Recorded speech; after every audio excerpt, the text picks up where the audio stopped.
Welcome to the Midnight Stories Club. Here, we don't chase sleep, we chase shadows. Each night, a tale is shared. Each tale darker than the last. Sit back. Light fades. The stories begin.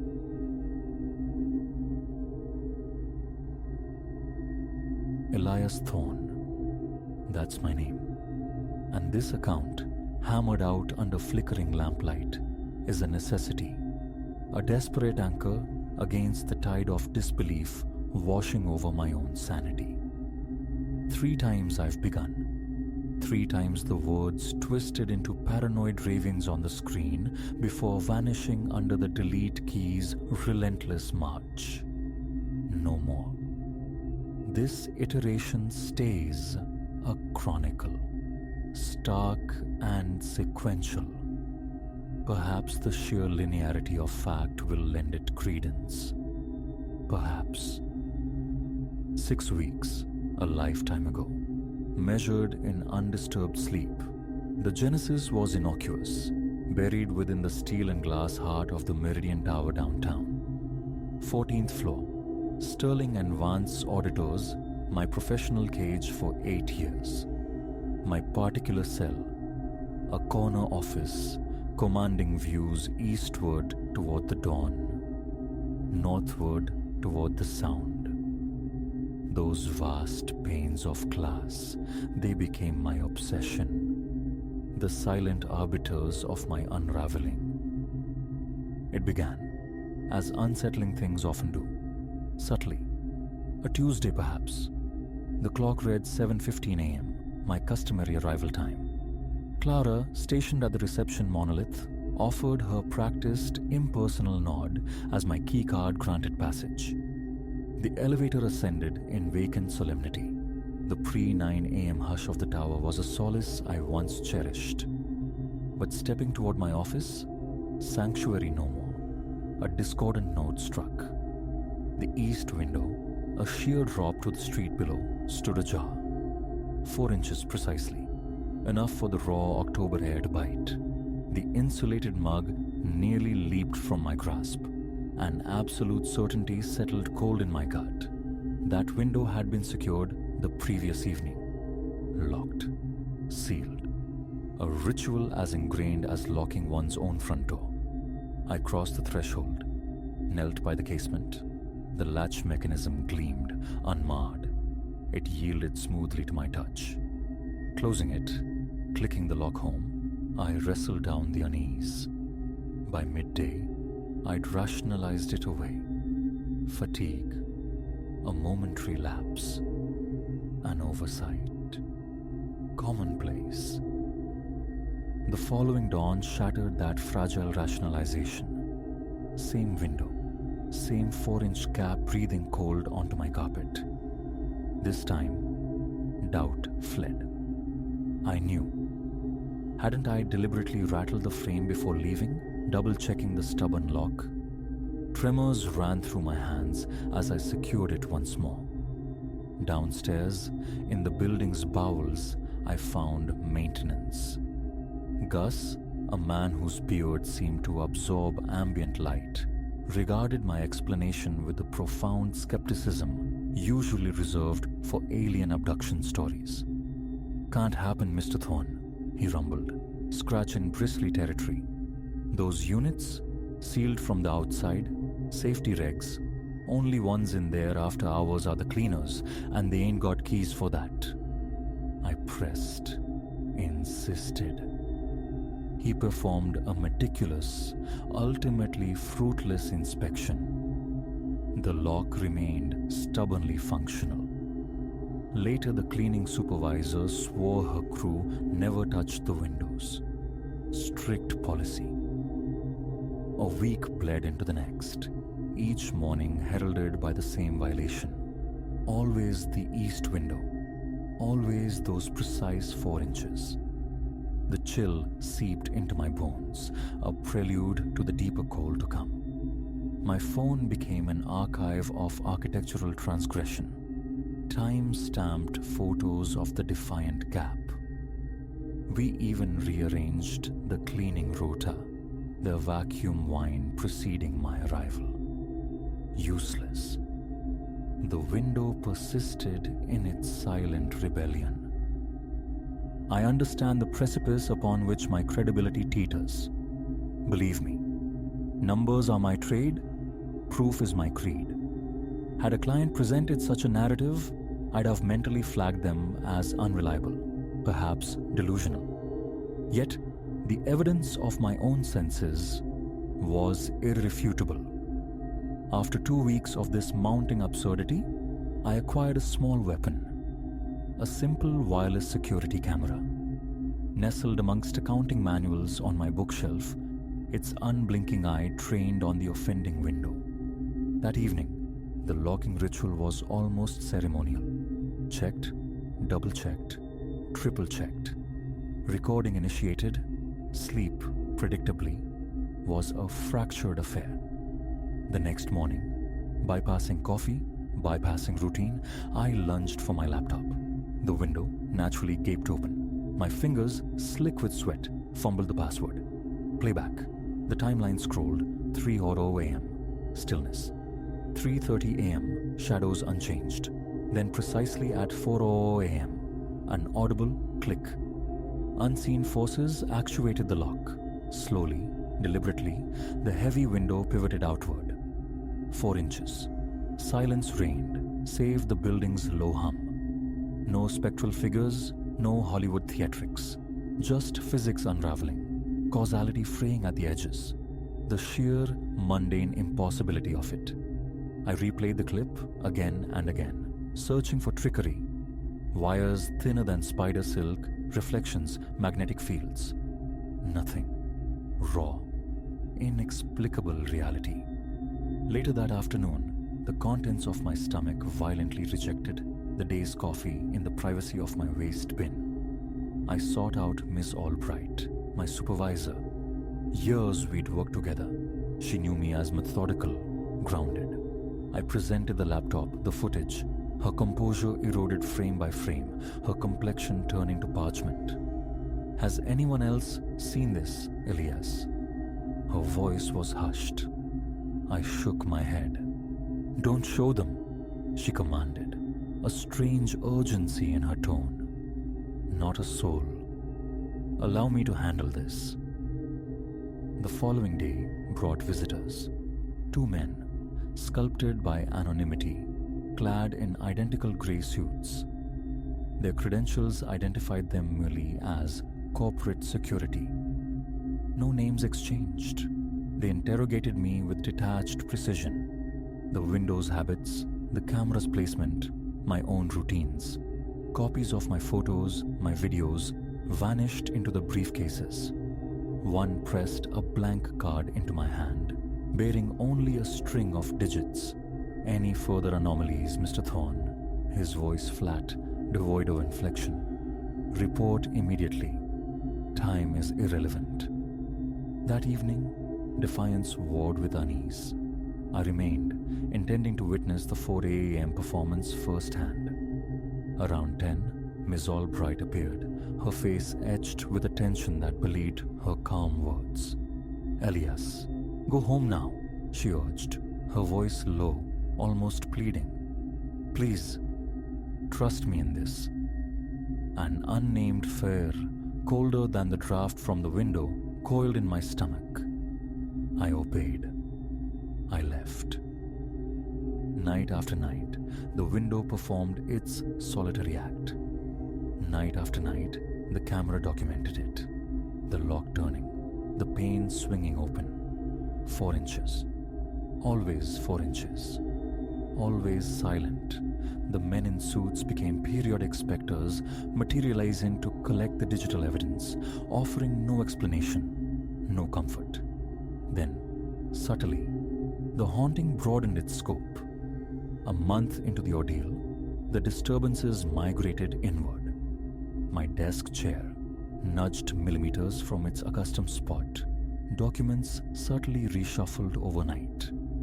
My coffee mug, migrating inexplicably to the opposite side of the plotter.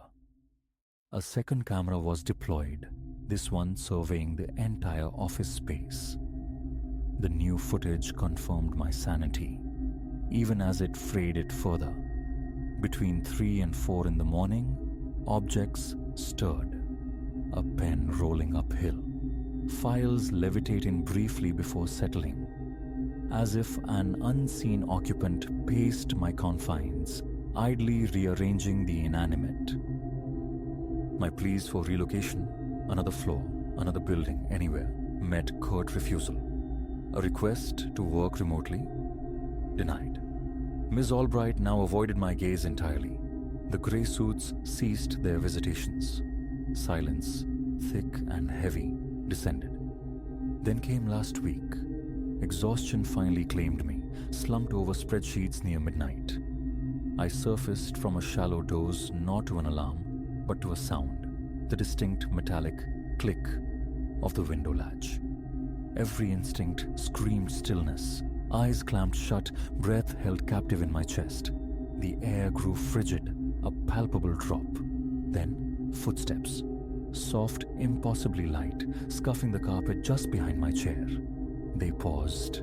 A pressure landed on my shoulder. Contact. Frigid, utterly devoid of warmth, like stone pulled from a winter river. Primal terror, obliterated reason. I bolted. Down the emergency stairs, through the echoing lobby, not stopping, until the false security of my locked car enveloped me. I called in sick, then sick again. This morning the phone shattered the quiet. Miss Albright. Her voice, strained but firm, delivered the ultimatum. Return tomorrow or face termination. Everything is under control now, Elias, she insisted, offering no details, no solace. What control meant, she refused to elaborate. So here I sit, in the supposed sanctuary of my home study, frantically typing this testament. My personal phone rings intermittently. Blocked numbers, silent callers. And the window here? The one overlooking my own quiet street. It stands open, 4 inches. I sealed it myself not an hour ago. Tomorrow I return. The job, the paycheck, the semblance of normalcy, they are necessities I cannot afford to lose. But this record remains. A message in a digital bottle cast into the void. Should it find a reader, heed this. If you toil in those glass towers, attend to your windows. Double-check their seals before darkness falls.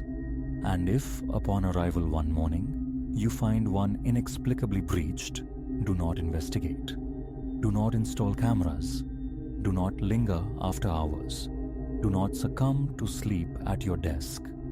Flee. Demand a transfer while the option still exists. Before the denials become absolute. I must cease writing. There's a sharp rapping at my front door. The cadence is familiar. The men in suits have found me. And across the room, my study window has just eased open another inch.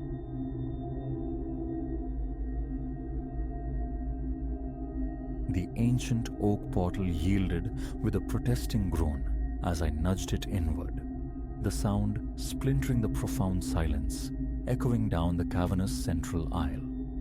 No breath stirred the air, no footfall disturbed the quietude. Midnight had long since bled away. A solitary lamp cast a weak halo upon the vacant circulation desk, an island of light in a sea of shadows.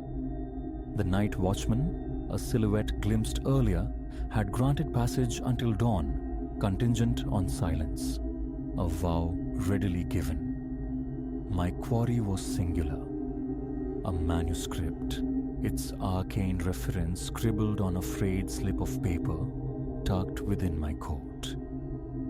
Navigating the first corridor, I trod lightly, yet the floorboards beneath cried out with each step, their complaints swallowed by the immense hush.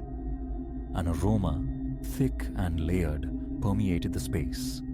The scent of desiccated paper, brittle bindings, and aged lacquer. Towering shelves, hewn from timber dark as night, loomed on either side. Above, archaic fixtures drizzled a feeble, jaundiced illumination. Some bulbs pulsed erratically, threatening darkness. No mechanical hum broke the stillness. Only the faint, insistent ticking of an unseen chronometer somewhere in the labyrinthine depths. My gaze scanned the labels, a cryptic cartography of knowledge, until the sought-after designation emerged. A finger, hesitant, brushed along the spines of venerable hardcovers, their dust jackets long surrendered to time. Leather frayed, cracked like old skin. Titles faded into illegibility. Then, there it was, swaddled in unassuming, dun-colored cloth, its texture dry and faintly abrasive beneath my fingertips.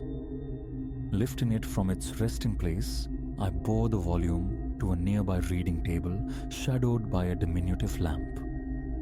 The table listed, unbalanced. Setting the manuscript down sent a tremor through its surface. I eased out a chair, its considerable weight dragging a harsh scrape across the polished wood. Carefully, I parted the cover. The pages within were sallow, stiff with antiquity. I turned one, then another, eyes narrowing against the script, a peculiar flowing hand that defied immediate comprehension. As I coaxed another fragile leaf over, a sound pricked the silence, a stifled chuckle, brief and low. My head snapped up. Nothing but endless rows of books met my gaze, silent sentinels in the gloom. A pause, breath held. Then I returned to the text. Another page turned.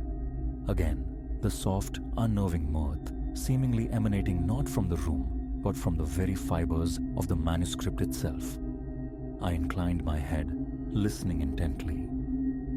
No respiration, no stealthy tread, only the clock's relentless beat and the low thrum of the inadequate lights. A disquiet prompted me to turn, to survey the aisles behind me. The rows of shelving stretched away, seemingly elongated, multiplied. Where I recalled 5, perhaps 6 aisles upon entering, now 8, 10, perhaps more, receded into the dimness. A step away from the table, my eyes traced the intricate grain of the floorboards. A wrongness settled in my gut. Glancing toward the remembered direction of the entrance, I saw only shelves barricading the space where passage should have been. I took tentative steps back the way I'd come, finding the corridor between the stacks subtly altered, canted. The direct path I remembered taking to this table now presented a slight curve, displacing my position relative to the unseen door. Fatigue, perhaps? I rubbed my eyes, hoping to clear the distortion.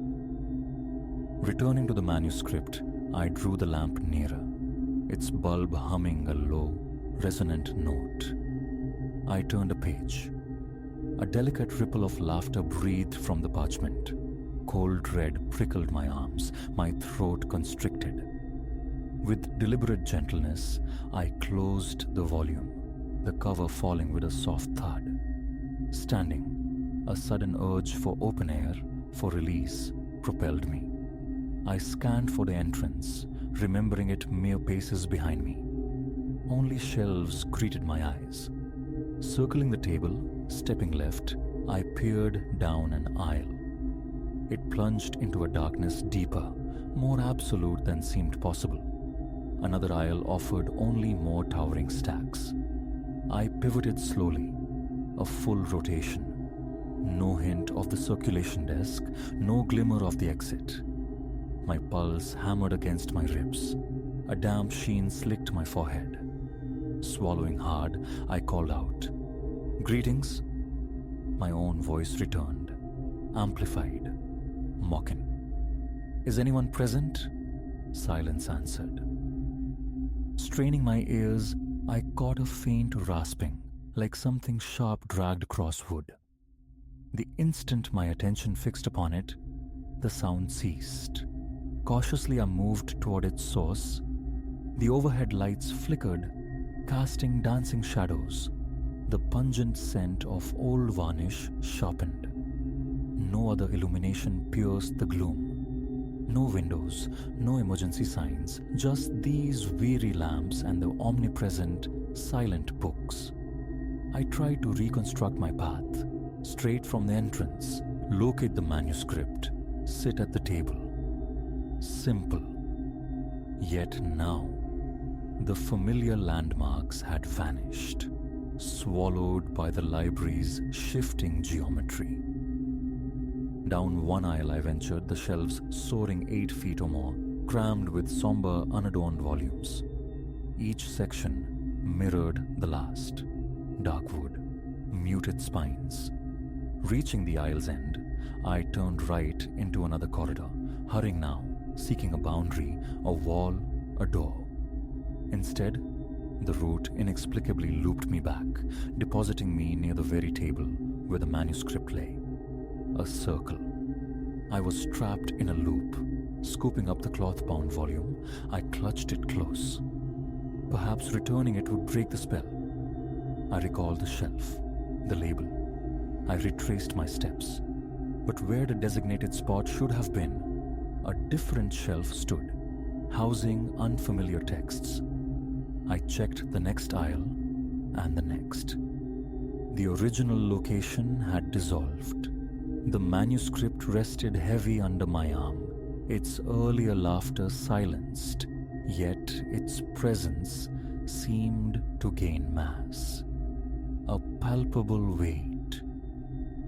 The lights stuttered again. A low vibration resonated through the floorboards, the groan of immense weight shifting. A glance over my shoulder confirmed the impossible.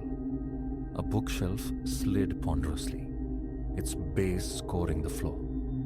Calm, I told myself. Breathe. My respirations came quick and shallow, my mouth arid. Panic clawed, despite the sheer absurdity of witnessing sentient shelves rearranging the very architecture around me. I resolved to find a perimeter wall. Surely the library had limits. I walked, forcing myself forward, down a long corridor, resisting the urge to turn. Time stretched, measured only by footsteps on creaking wood. Still, only shelves flanked me. I stopped, resting a hand on a stack of books. Their covers felt unnaturally cold. Pressing onward, after minutes that felt like hours, I reached a corner. A door, inset with a small pane of clouded glass. Relief surged. I seized the handle, locked solid. I pushed, pulled. Futile. My knock produced a dull, absorbed thud. Then, the scraping sound returned, closer now behind me. Pressing my ear to the door yielded only silence from the other side. Another frantic twist of the handle confirmed its immobility. Turning, I faced a long aisle receding into shadow. The lights buzzed insistently. The cloying sweetness of wood polish hung in the air. My legs felt leaden as I moved slowly forward. A flicker of movement. My own reflection caught in the glass of a fire extinguisher cabinet. My face stared back, pallid, beaded with sweat. My hand instinctively touched my jacket pocket, the paper within, the now useless reference number. It remained there, irrelevant. The floor seemed to subtly tilt beneath my feet. Then, a whisper, faint as dust motes dancing in a light beam, breathed my name. I froze. No one here knew my name. I hadn't offered it. No register had been signed. How? The voice, low and rough-edged, repeated my name, then fell silent. "Who's there?" I called. My voice thin. No reply. Toward the sound's apparent origin, I crept, reaching another table, identical in design to the first, yet displaced. The manuscript. It was gone from under my arm. My hands were empty. When had I set it down? Bewildered, I spun around. There on the table lay the manuscript open. I knew I had been carrying it. Hesitantly, I approached, peering at the exposed page. The ink seemed faded, the script cramped, slanted, impenetrable. My finger traced the writing. The paper felt distinctly warm. Lifting my hand, I rubbed thumb and forefinger together. A fine dark dust remained. And then, the laugh again. A muffled, secretive giggle cut short. I slammed the cover shut, shoving the book away with revulsion. The scraping intensified. Loud now. Behind me, a massive shelf glided across the aisle, its wooden foot gouging deep marks into the floor, sealing the path. I lurched forward, only to see another shelf move to block my way ahead. Trapped. To my left, a narrow gap remained. I squeezed through just as another towering unit threatened to close the space. I found myself in a small reading alcove, a single armchair, a low table, a lamp perpetually lit, its switch immovable. My fingers brushed the bulb, searing hot. I snatched my hand back, rubbing it against my trousers. Slow breaths, attempting calm. My name whispered again, this time from behind the shelves to my left. Rising, holding my breath, I moved toward the sound. Between the stacks, a silhouette took shape, tall, slender, indistinct in the weak light. It seemed to observe me. Before I could speak, it retreated into deeper shadow. I hurried to the spot, but found only solid shelves, no passage, no door. I only wished to leave. I pleaded aloud, my voice trembling. Forgive me if I've caused disturbance. I won't take the manuscript. Silence was my only answer. The sound of nails scratching wood returned, chillingly close. A tremor ran through me. Casting about for a weapon, any defense, my hand closed around a heavy, leather-bound tome. I gripped it tightly, my palms slick with sweat. Inch by inch I advanced, staying low, peering around shelf corners. Every attempt to move toward where an exit logically should be was met by the groaning, scraping ballet of the shelves. They shifted, reformed, walls of silent books conspiring against me. Lights flickered like dying synapses. My internal compass spun uselessly. I focused on minutiae, a small brass plaque on one shelf end. I'd passed it before. I tried reversing direction. After several minutes of cautious navigation, I reached a corner that felt different. A glass door, bearing a sign obscured by grime or shadow. The handle felt loose. I pulled. It gave way, opening into a small, cramped office. Inside, blessed stillness. A simple wooden desk, a green-shaded banker's lamp, a filing cabinet. Desk drawers yielded only paper clips, a desiccated pen. I lifted the telephone receiver. Dead air. Behind the desk, a window, its frame painted firmly shut. Pressing my forehead to the cool glass, I peered out into absolute blackness. No moon, no stars, no city glow. Only the vague, dark masses of possible trees. The frame was thick, unyielding. Exiting the office, I found myself deposited into yet another corridor, this one unfamiliar.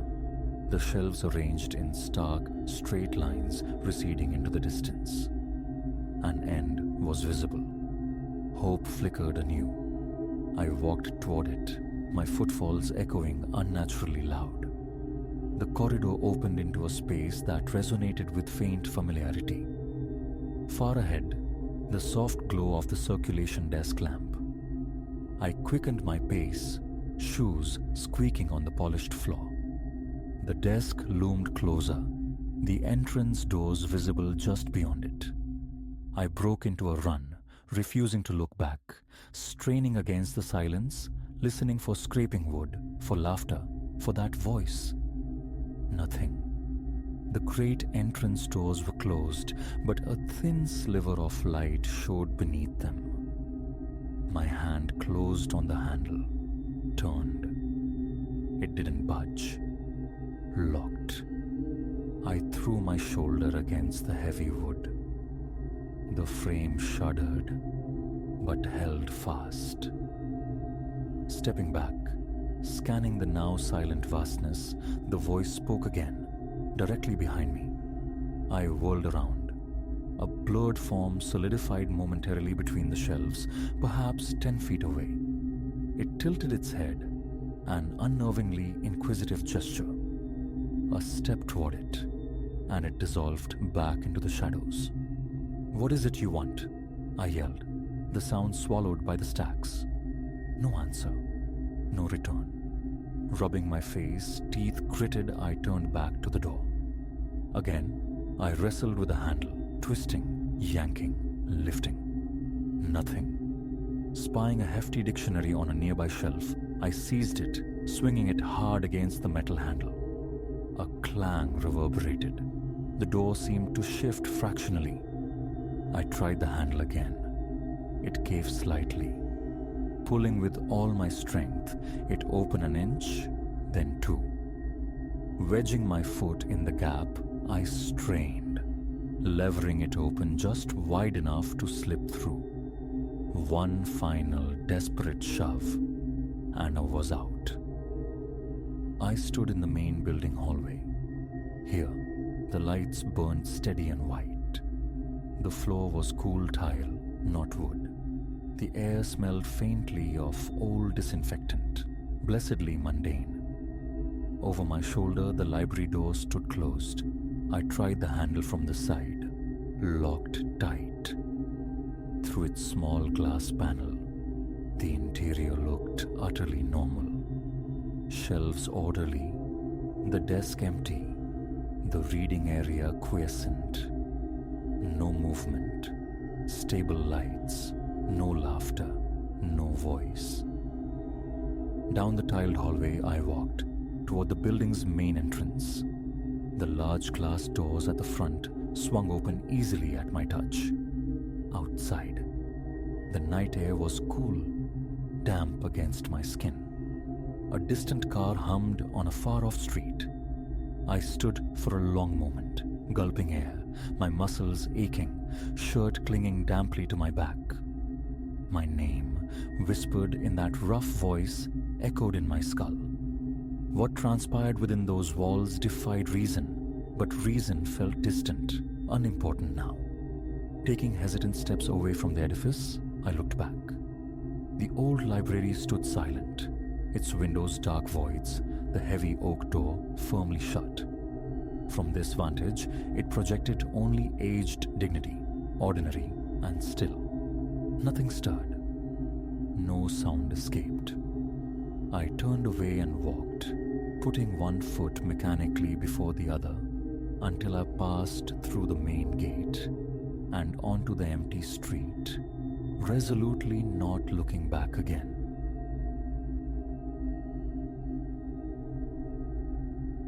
The instant the heavy oak door swung inward, admitting me to the Sterling residence, a prickle of wrongness traced its way up my spine. Yet, how could I have foreseen that this, a mere evening of minding a child, would unravel into a tapestry woven with sure, heart-stopping dread?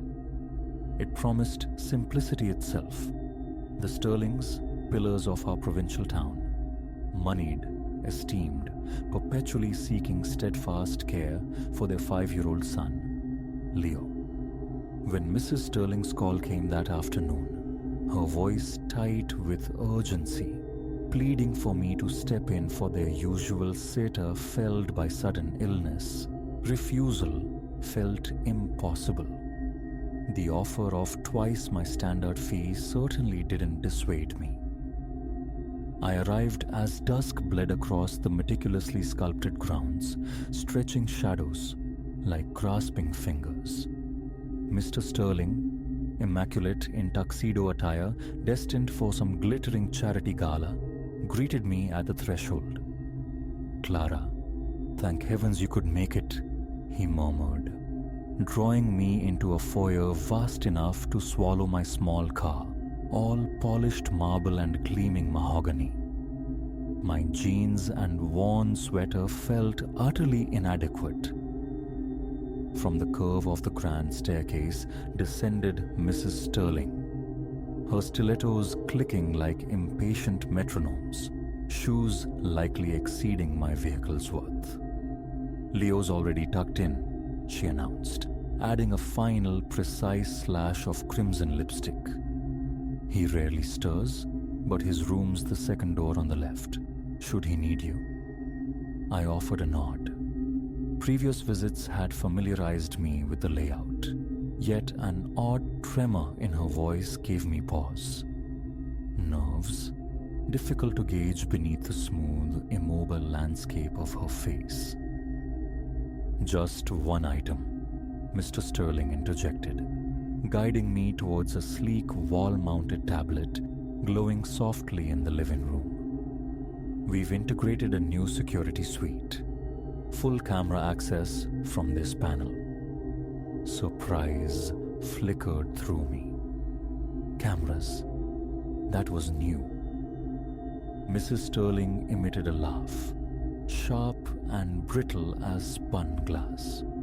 "Oh, one can't be too vigilant these days, can one? Do keep an eye on the feeds, Clara. It will set our minds at ease, knowing you're watching."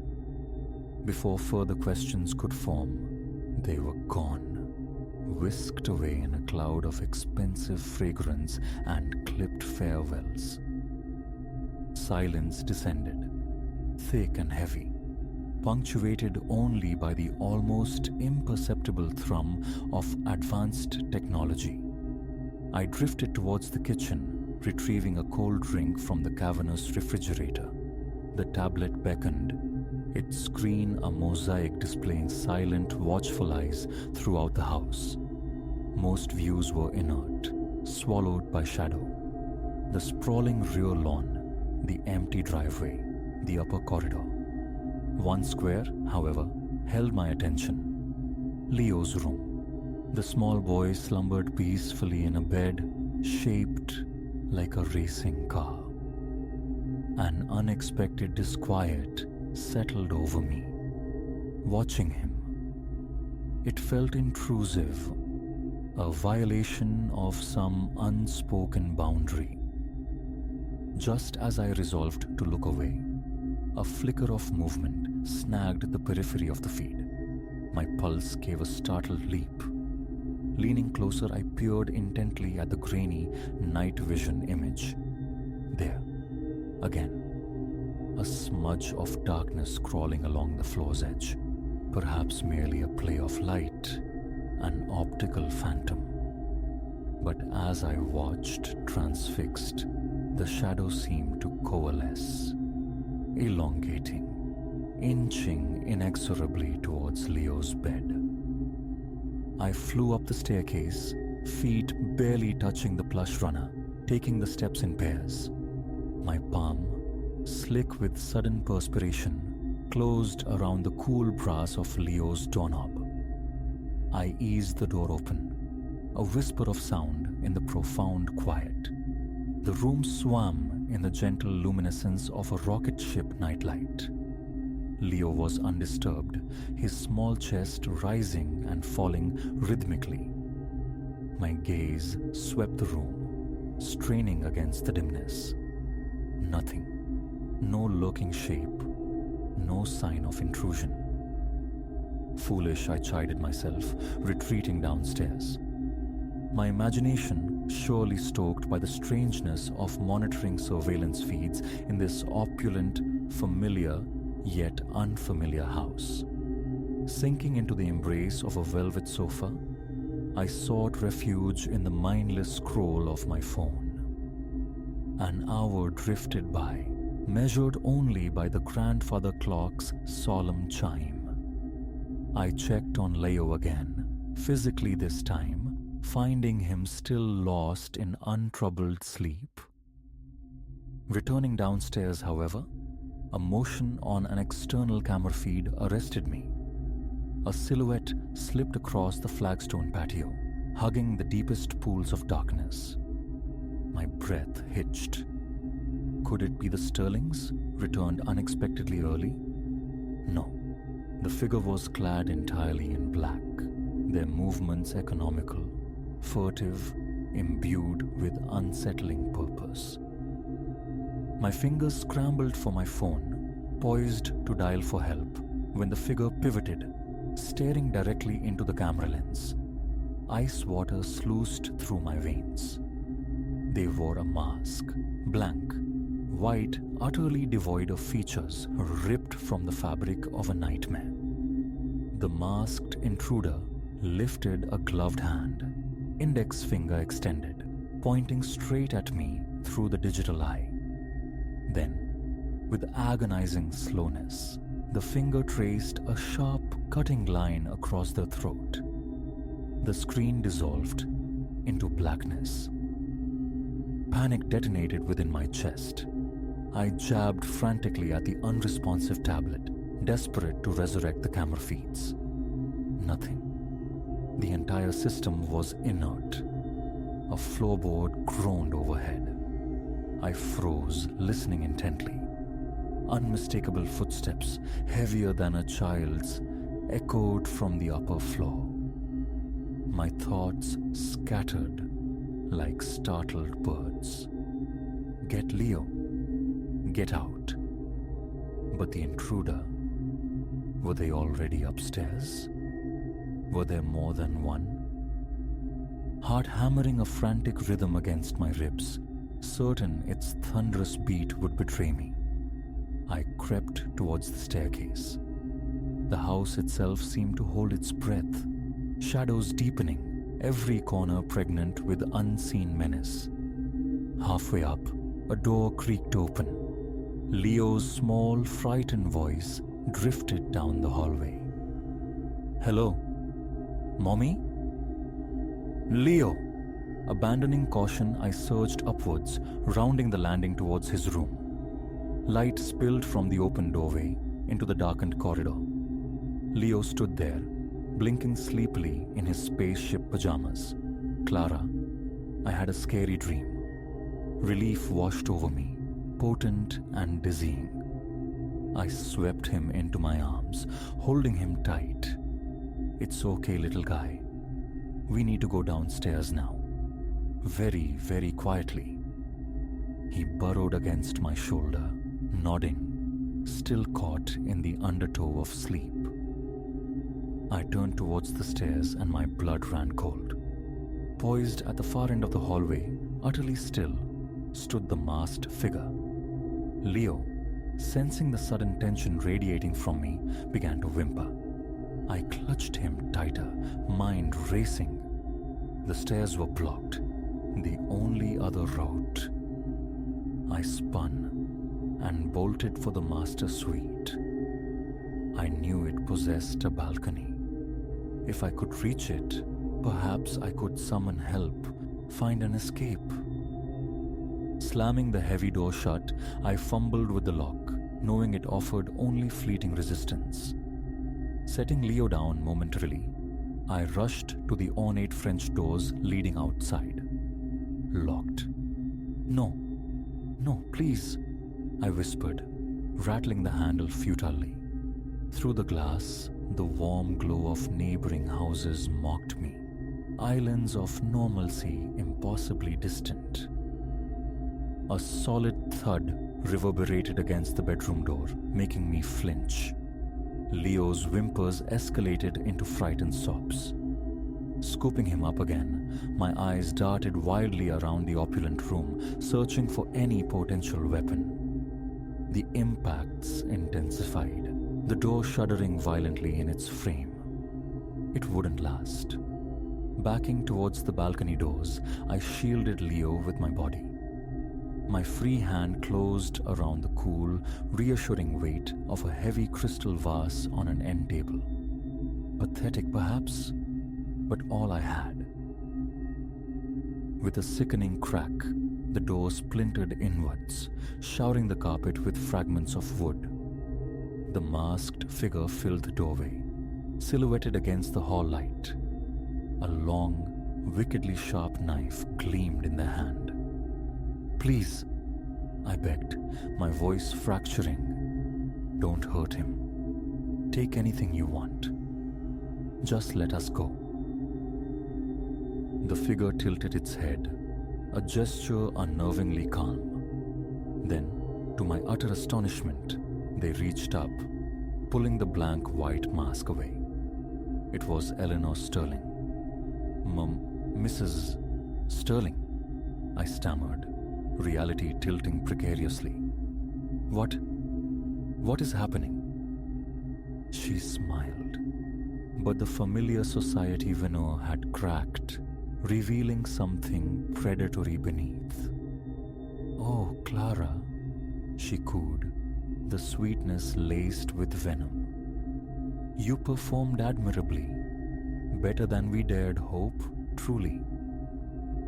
"Mommy," Leo whimpered, hiding his face against my neck. "What are you talking about?" My mind struggled to bridge the chasm between the elegant hostess and the knife-wielding figure. "Why are you doing this?" Her laugh, that brittle, sharp sound again. "It's elementary, my dear. We needed to rigorously test our new security protocols.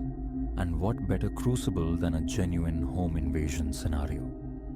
She gestured with the knife towards the ruined doorway. "Richard, darling, you can emerge now. Our little test subject has endured quite enough, I believe." Mr. Sterling materialized beside her, a hint of discomfiture warring with an unnerving air of command. "You must appreciate, Clara," he began, his tone infuriatingly measured, "that in our position, absolute certainty regarding our family's safety is paramount. We required empirical proof the system functions, that our sitter possesses the necessary instincts in a crisis." I gaped at them, stupefied. This was a test? Do you have any concept of the terror you inflicted? How frightened Leo is?" Mrs. Sterling waved a dismissive, jewel-laden hand. "Oh, he'll forget all about it. Children possess remarkable resilience. And you, my dear, passed with distinction. We shall, of course, be doubling your remuneration, effective immediately. One simply cannot place a value on absolute peace of mind." My gaze dropped to Leo, still trembling against me, soft sniffles punctuating the tense silence. Then I looked back at his parents, standing amidst the wreckage they'd created, their callousness breathtaking. Something brittle within me fractured. "Keep your blood money," I spat, carefully setting Leo down. "I quit, and the instant I walk out of this house, I'm contacting the police and Child Protective Services. What you've done, it isn't merely wrong, it's monstrous." The self-satisfied expressions wavered. Mr. Sterling stepped forward, hands raised in a placating gesture. "Now, Clara, let's not act precipitously. I'm certain we can arrive at an understanding." Evading them, I scooped Leo back into my arms. "Stay away from us," I warned, astonished by the unexpected steel hardening my voice. "We are leaving. Right now." They offered no resistance as I descended the grand staircase and strode out into the cool night air. The moment my feet hit the gravel driveway, my trembling fingers retrieved my phone. and dialed 911. Sitting on the curb, cradling a quietly weeping Leo, I watched the approaching emergency vehicles paint the Sterling's perfect facade in flashing strokes of red and blue. Giving my statement felt surreal, the events of the night replaying like a fever dream. As uniformed officers led Mr. and Mrs. Sterling away in handcuffs, Eleanor Sterling's eyes met mine. The mask of civility was firmly back in place, but now I saw the fissures beneath, the darkness coiling just under the polished surface. I hugged Leo closer, making a silent, fierce promise to shield him, to ensure his true safety from this moment forward. The evening began as a commonplace task, babysitting. It ended as a brutal lesson. True monstrosity often resides not in shadows, but behind manicured lawns and designer labels. As the police cruisers disappeared down the drive, I knew life, for both Leo and myself, had irrevocably shifted. Yet, in surviving the calculated terror, we had unearthed a resilience neither of us knew we possessed. Whatever lay ahead, we would face it, bound by the night's ordeal, together.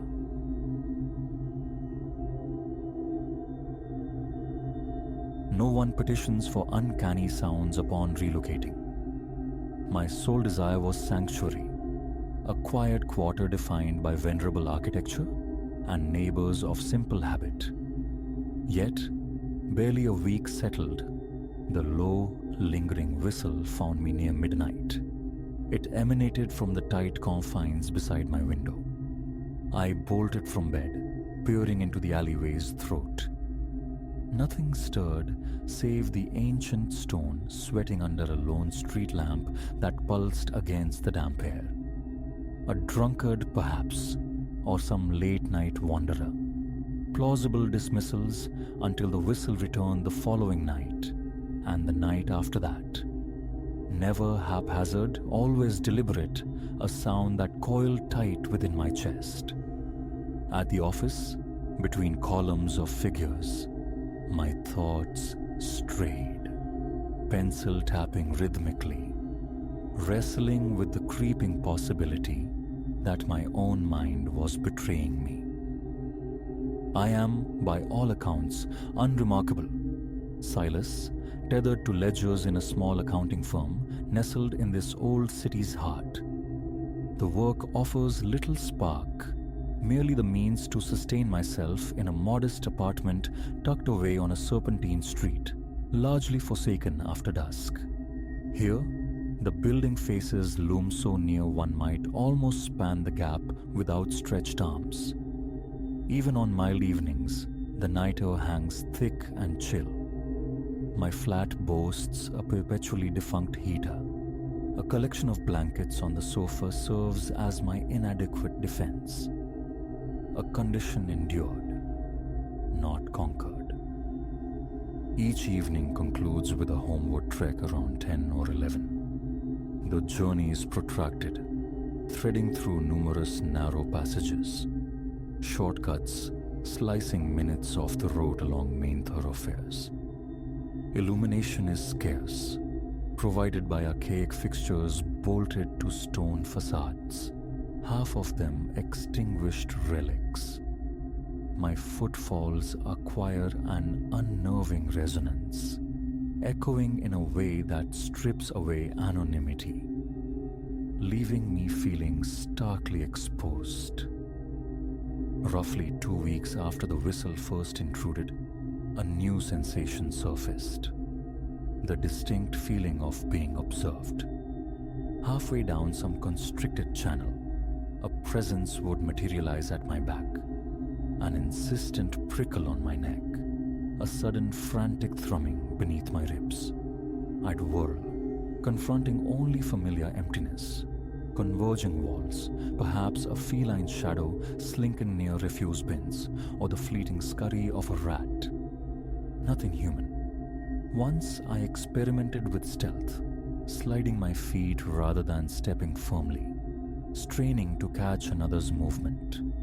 Futile.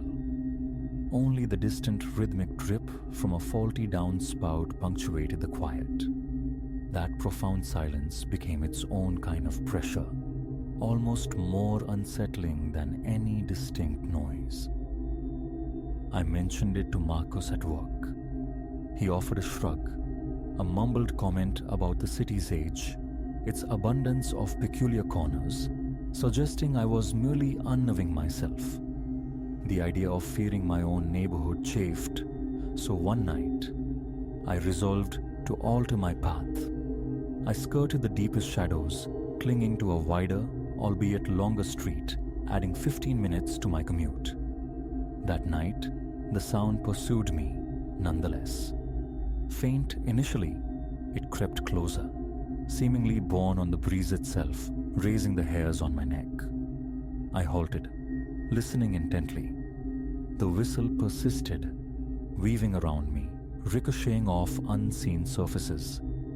It seemed to draw nearer when I remained still. The sheer wrongness of it, that singular low pitch tracing the same few mournful notes, defies easy explanation. A glance over my shoulder revealed nothing. I scanned the street corners for lurking shapes, for shadows detached from substance. Still, nothing. With conscious effort, I propelled myself forward. Reaching my building, the key trembled in my grasp as I fumbled with the lock. Sleep offered no refuge. My mind raced, conjuring specters. An old man, draped in rags, leaning on a gnarled cane, whistling from just beyond sight. Then, a figure cloaked in darkness, stalking the labyrinthine streets with obscure intent. Such imaginings felt overwrought, theatrical. Yet the whistle's reality was undeniable. My body registered its truth. That night, the bed felt glacial, my gaze repeatedly drawn to the window, anticipating a watcher below.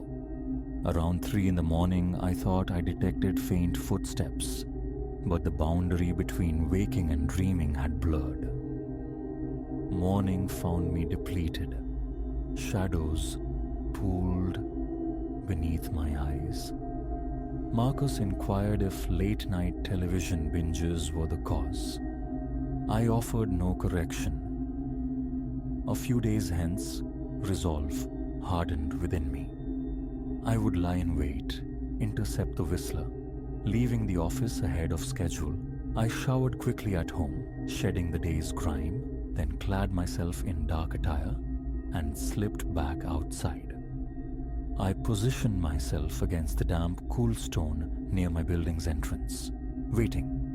The ground beneath my feet was uneven, the air thick with a miasma of mold and old refuse. An hour passed, my legs aching from stillness. Then it began. Deeper within the warren of alleys, the first long note unfurled. My stomach clenched, sweat beaded on my forehead. Retreat beckoned, but I held my ground. A confrontation was necessary. This fear was unsustainable.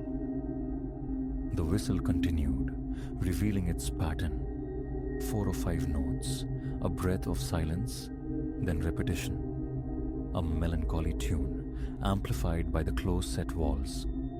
I began to move towards the sound, my sneakers grating softly on the cobblestones. I focused on steadying my breath, though my heart hammered against my ribs as if seeking escape. Ahead, the passage remained empty.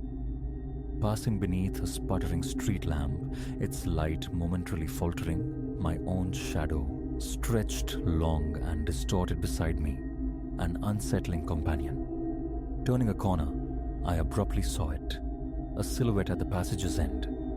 Indistinct, a mere dark form against the faint luminescence of a distant lamp.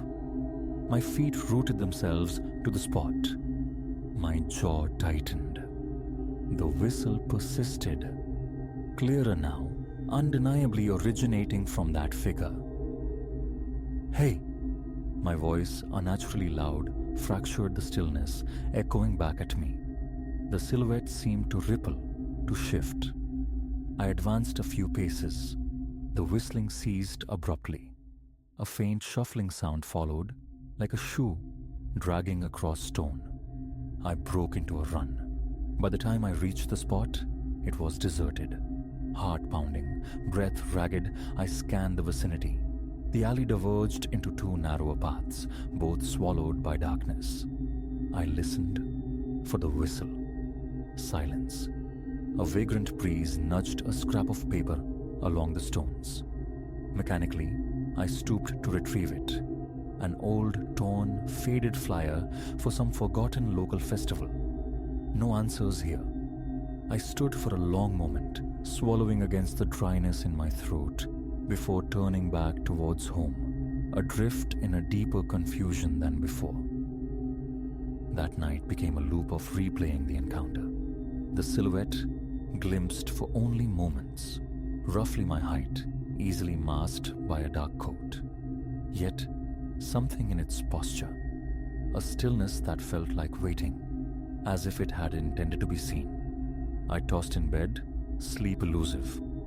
Eventually I rose, brewed instant coffee, its acrid steam rising in the cold air, and stared down into the alley. Empty, as always. I forced the window shut, seeking a barrier against the night, and willed my racing pulse to slow. The following day unfurled in a series of yawns. My supervisor reprimanded me for a clumsy error on a simple spreadsheet. Embarrassment prickled. My nerves felt frayed to the point of transparency. Concentration shattered by the phantom echo of that whistle. Thus, a week dissolved. Each night brought a whistle, sometimes distant, other times disturbingly close. Once, it seemed to rise from directly beneath my window.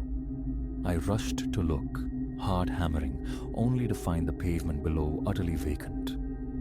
Frustration mounted a bitter tide, telling the landlord, calling the authorities. What credible complaint could I voice? A nocturnal whistler in the alleys? Dismissal felt certain. I attempted to capture the sound on my phone, but invariably, the moment I pressed record, the whistle would fade or cease entirely, leaving me with useless digital silence punctuated by ambient city hum. Finally, on a Friday evening, I opted for a more systematic approach. Home from work, I changed into sturdy shoes, armed myself with a flashlight, and plunged into the tangled network of streets behind my building. The night air bit cold. I jammed my free hand deep into a pocket. The flashlight's beam was a feeble weapon against the gloom, yet better than none. I navigated each passage methodically, stepping over puddles reflecting the meager light, skirting piles of refuse. Every few minutes I paused, straining to catch the whistle's opening note. After perhaps half an hour, I heard it, seemingly originating from an alley adjacent to a derelict courtyard. I moved towards it, cautious, pulse hammering a frantic rhythm in my temples. I emerged into a small enclosed square, hemmed in by tall stone walls. A single lamp flickered erratically in one corner, casting a weak, unreliable glow upon a battered wooden bench. The whistle was stronger here. I tried to pinpoint its source, my steps crunching on loose gravel near the bench. Then soft footfalls sounded behind me. I spun around, flashlight beam stabbing the darkness. It grazed a figure's outline for a fraction of a second before they melted behind a low wall. I gave chase, lungs burning. Reaching the spot, I found only a shadowed corner. I swept the ground with the light, just gritty pavement and a scattering of dead leaves. No footprints. I stood there, heart galloping, listening. The whistle had evaporated once more. A profound chill traced its way down my spine. I switched off the flashlight, embracing the darkness, hoping my eyes might adjust, might detect some subtle movement. I waited, my own breathing unknowingly loud in the stillness. The scent of damp stone and ancient moss filled my nostrils. My fingers felt slick around the flashlight's handle. After a minute or perhaps longer of absolute silence, I flicked the light back on and slowly retraced my path. No sight, no sound pursued me. Back in my apartment, the clock nearing 2 in the morning, I collapsed onto the sofa, every muscle screaming with accumulated tension. I awoke the next morning to a painfully stiff neck. Brewing potent coffee, I sat at my small table, mentally replaying the night's fruitless chase. A weariness settled deep within me. This city, I mused, was built on secrets, its old edifices riddled with hidden tunnels, sealed chambers, forgotten dwellings. Locals whispered tales of specters and buried fortunes. Such folklore had never held my interest. Now, I found myself entangled in a narrative I couldn't comprehend. The persistent whistle, the fleeting silhouette, the unnerving sense of being watched. It felt intensely personal.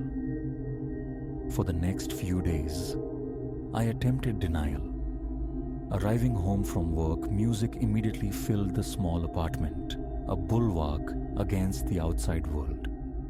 Occasionally, through the melodies, I thought I discerned faint, whistling notes, but I fiercely told myself it was imagination, auditory residue.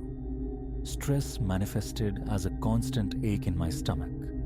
Marcus remarked on my pallor. I mumbled excuses about poor sleep. A weekend escape was suggested. I declined. Some stubborn part of me refused to flee, needed to understand. The feeling of powerlessness was intolerable. One evening, walking the final stretch of alley towards my door, the whistle sounded again. This time, however, it seemed softer, less insistent. My entire body went rigid. I turned the key, stepped inside, but paused, leaving the door slightly ajar, listening. A quiet scrape on the pavement outside, heart pounding violently. I stepped back out, scanning the narrow passage. The ancient street lamp buzzed overhead, a moth fluttering erratically in its glow. Then I saw it, a nebulous shape near a corner, perhaps 30 feet distant. I took a hesitant step forward. The shape shifted. It coalesced into the form of a person clad in dark clothing. The whistle began anew. My mouth went instantly dry. My hands trembled. Shout, run, confront, indecision paralyzed me. "Stop messing around!" The words tore from my throat, cracking with strain. The figure moved, not away, but towards me. For one heart-stopping instant, I thought I glimpsed a face, but the light remained too unreliable, too dim. Definitely a man. He paused, seemed to regard me for a long moment, then turned deliberately away. He walked down the alley without a backward glance, the whistle trailing behind him, like a fading echo. I stood, frozen, stunned. Then instinct took over, propelling me forward in pursuit. My heart hammered against my ribs. I rounded the corner just in time to see him melt into another darkened passageway. I sprinted, legs unsteady. Reaching the entrance, I found only emptiness. No resonance of footsteps, no lingering whistle. The tension in my chest felt crushing. I realized I was gasping for breath. Dazed, I walked back to my apartment. Sleep was impossible that night. I sat by the window, an unwilling sentinel, attuned to the city's nocturnal murmurs. Sporadically, faint notes of the whistle drifted on the air. stark reminders of his continued presence. My thoughts didn't spiral into elaborate terrors, but focused on a few stark certainties. He is real. He is fast. He knows these tangled ways intimately. And he is not finished. Why me? Was I the sole focus or one of many? The questions remained unanswered, hanging heavy in the silent room.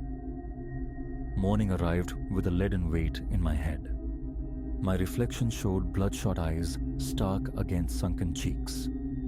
The realization struck with clarity. This existence was untenable. Yet, the thought of being scared away, driven from my home by an unseen tormentor, rankled. This city, ancient and confining though it might be, was mine now. No better prospects awaited, so a decision formed, solidifying in my exhausted mind. I would continue the search. I would wait again in the shadowed alleys. I would keep listening for that haunting melody.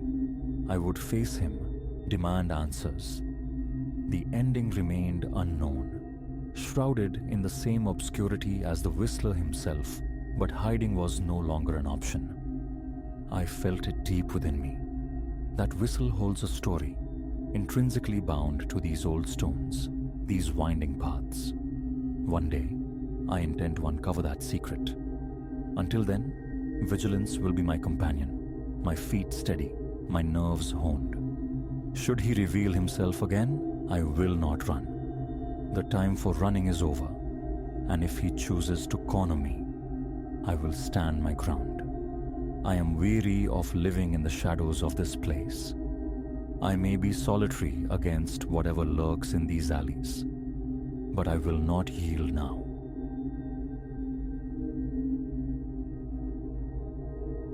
A single raindrop struck the canvas overhead, a percussive tap almost swallowed by the fire's dwindling crackle. My gaze found Ilara's across the embers.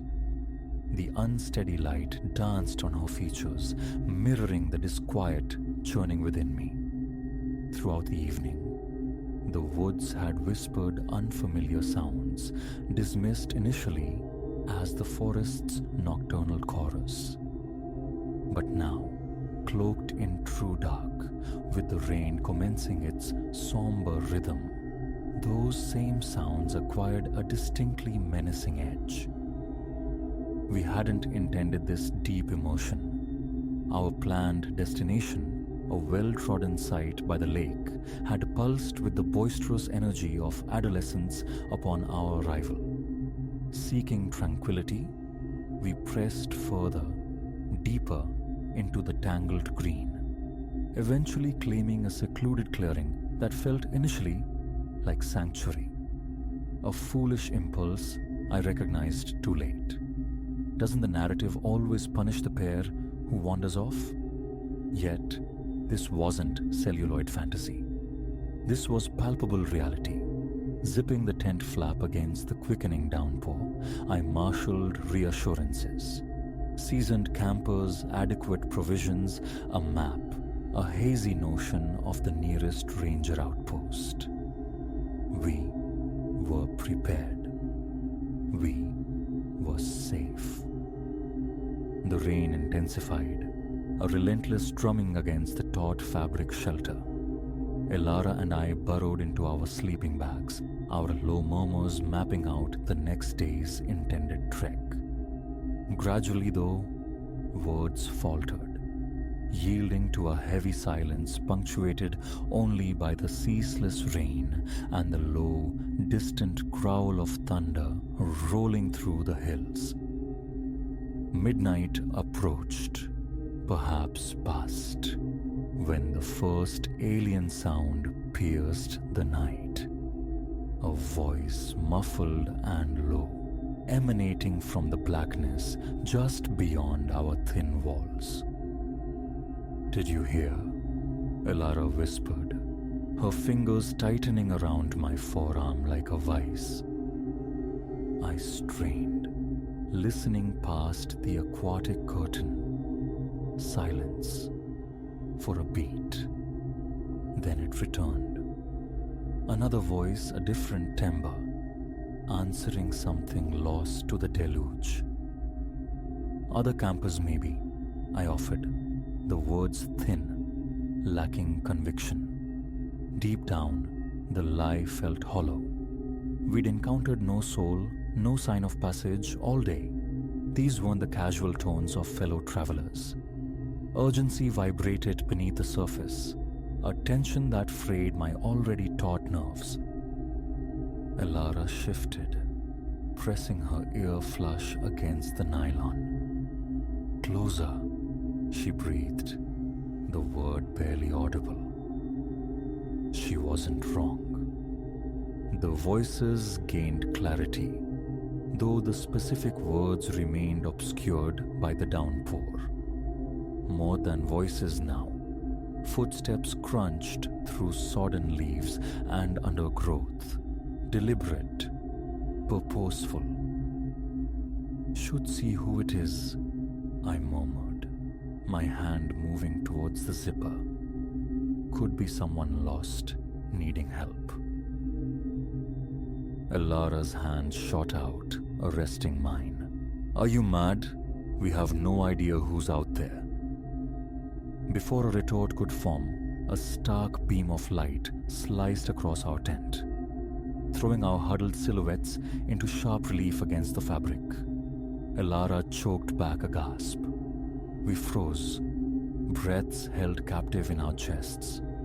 The footsteps began a slow, measured circuit of our small haven. Shadows writhed on the walls.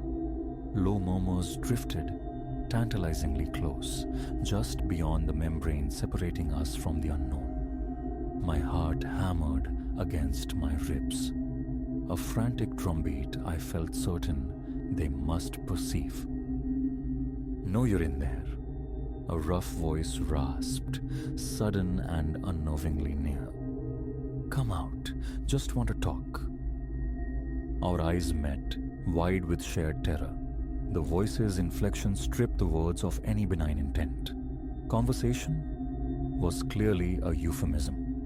"What do we do?" Elara mouthed, panic stark in her gaze. I shook my head, adrift, bereft of options. Trapped. Remain. And they could simply tear their way in. Flee. And we'd be exposed, disadvantaged in the rain-lashed, unfamiliar dark. A second voice, smoother, joined the first. "Don't make this difficult. Out now. Nobody needs to get hurt." The falsehood was so bald it bordered on the absurd. Leaning close, I whispered into Elara's ear. "When I shout, run. Trees, don't look back. Just run." Her nod was tight, her face pale but resolute. Drawing a deep, steadying breath, I braced myself. Then, in one explosive movement, I ripped the zipper down and yelled, "Go!" We erupted from the tent like flushed quail. A fleeting impression of startled faces, flashlight beams jerking erratically. Then the consuming blackness of the forest swallowed me whole. I heard Elara scrambling through the brush nearby, felt the rain stinging my skin. Behind us, angry shouts and the heavy thud of pursuing feet. Rain blinded me as I ran, branches clawing, unseen roots grasping like skeletal hands. Direction dissolved. Instinct screamed only away. Away from the campsite, away from the voices, lose them in the forest's labyrinthine embrace. A gunshot shattered the night air, shockingly loud. Elara cried out. I reached blindly, found her hand, pulled her onward. "Keep moving," I choked out. We ran until our lungs burned, until each inhalation felt like swallowing fire. The sounds of pursuit dwindled, receded, yet fear forbade stopping. Not yet. Finally, poised on the edge of collapse, I saw it. a massive fallen sentinel, its uprooted base forming a dark, recessed hollow. I steered Elara towards it. We scrambled into the muddy embrace, collapsing against the damp earth, struggling to muffle our ragged gasps. For what felt like an eternity, we remained there, huddled small, straining against the steady percussion of the rain. The forest seemed to hold its breath around us.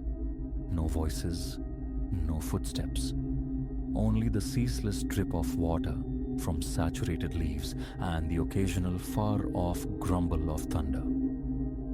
"Think we lost them?" Elara whispered at last, her voice trembling. "Maybe," I conceded, the word tasting like ash. "But we can't stay. We need help." As the adrenaline subsided, the stark reality of our predicament crashed down. Adrift in a nocturnal wilderness, drenched by a storm, stripped of supplies, communication, even footwear, we'd fled in socks, now sodden rags caked with mud. And somewhere in the encompassing darkness, armed men hunted us. "We have to move," I urged, peering cautiously from our refuge. "Can you walk?" Elara nodded, shivering violently despite the affirmation. I felt the same bone-deep chill. Soaked, terrified, utterly vulnerable. But stillness was not an option. We crawled from beneath the log, rising unsteadily, attempting to orient ourselves in the gloom. The rain had eased slightly, but impenetrable clouds veiled any guiding stars. I dredged my memory for the direction of our panicked flight, reasoning we should head the opposite way. "This way," I decided, pointing into the dripping obscurity. "Think there's a road few miles that way. If we reach it..." We moved off, attempting stealth through the saturated undergrowth. Every snapped twig sent jolts of panic through us. Every elongated shadow seemed poised to strike. More than once we froze, hearts pounding at some nearby rustle, only to identify the source as wind or unseen woodland creature. My mind raced, grappling with the incomprehensible. Who were they? What motive drove them? The campsite, a lure, for us specifically, or any unfortunate souls who stumbled into their domain. Questions swirled, unanswerable, each one amplifying the terror. All that mattered was forward motion, finding sanctuary before they found us again. The first faint hint of dawn bled into the eastern sky when the distant drone of traffic reached our ears. It was a lifeline. Renewed vigor surged through exhausted limbs. Ignoring aching feet and protesting muscles, we pushed onward, bursting through the tree line onto the damp shoulder of a highway just as the sun crested the horizon. The sight of a passing car, mundane, miraculous, the first emblem of civilization in an age, brought tears stinging to my eyes. We flagged down the first approaching vehicle, an RV, driven by a middle-aged couple whose initial alarm at our disheveled state quickly turned to concern. They summoned the authorities, wrapped us in blankets, offered steaming coffee while we waited, shivering uncontrollably. When the state troopers arrived, we recounted the night's events, the narrative tumbling out in fragmented bursts. Skepticism flickered in their eyes initially, but a subsequent search of our violated campsite yielded corroboration. Discarded beer cans, cigarette butts, and, chillingly, spent shell casings. We were lucky, they told us gravely. Reports had surfaced of a group preying on isolated campers, robberies escalating to worse. Our flight, it seemed, had been our salvation. In the ensuing days, adrift in statements and the fractured attempt to reclaim normalcy, I couldn't dislodge the chilling proximity of our fate. How easily we might have become another statistic, swallowed by the vast, indifferent wilderness. Camping ceased to be an option. The forest, once a haven of solace and discovery, now existed only as a repository of fear, a landscape etched with trauma. Yet sometimes, when the night brings rain and the wind sighs around the house corners, I find myself listening intently. And in the pregnant pauses between the falling drops, I almost hear them. Footsteps, circling, ever circling, just beyond the fragile boundary of the light.